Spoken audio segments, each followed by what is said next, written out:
This is an automatic railway gate system using RF modules interfaced with the Atmega 328 microcontroller. So there is a sensor that senses the trains incoming, and the gate here was closed.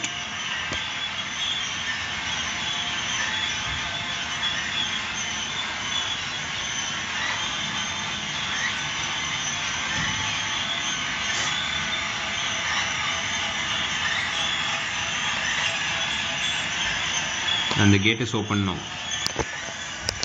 Let's see how this works.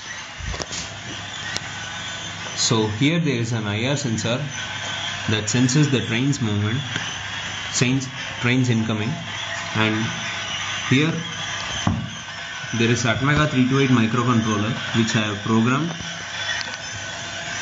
to sense the IR proximity sensor, and through this RF transmitter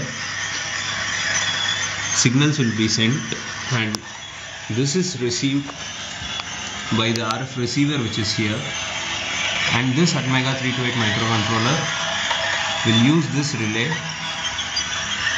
and open and close the gate. So this is how it works.